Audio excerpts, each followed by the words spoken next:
Hi everybody out there in Wasabi land. This is Jennifer with Oregon Coast Wasabi on an unusually bright and sunny day on the Oregon coast. Thus my fancy schmancy sunglasses that I'm wearing for you today.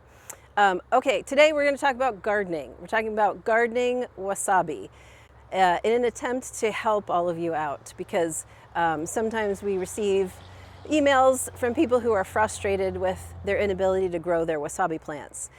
You guys all know the tagline that we have about our wasabi plants, which is you can grow wasabi in your own backyard. And that is true.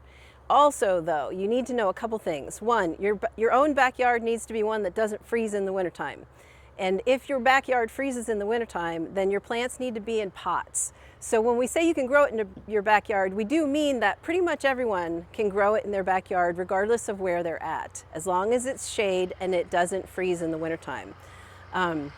Secondly, wasabi has a reputation of being a very difficult plant to grow, but that's actually really because it's a little bit of a weirdo plant and it prefers shady conditions, which this is not a shady day, but that's why the greenhouses are covered in shade cloth.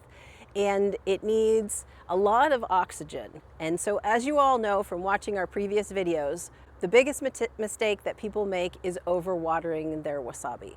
So everyone's backyard pretty much can accommodate wasabi plants as long as it doesn't freeze. So you put them in pots if it's going to freeze. And by the way, I did mention that if your backyard is somewhere where it freezes in the wintertime, and that you should put your wasabi plants in pots. Those pots, when it freezes, need to be brought somewhere above freezing. So you need to bring the pots inside, into your house, into your garage, onto your front porch, in a protected area, anywhere that the temperature is not going to get below freezing. You need to protect the plants from freezing. The pots can do that in the freeze. And the second thing is, pretty much everyone can grow wasabi as long as you have a little bit of gardening experience.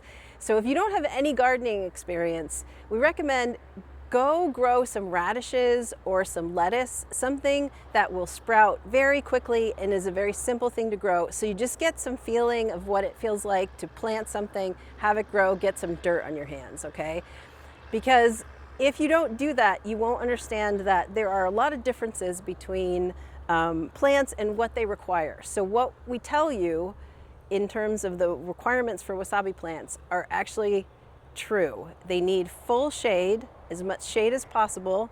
They need well-draining soil, and they need to not be overwatered. So have a little bit of gardening experience and you'll be golden. Thanks so much. Enjoy your wasabi.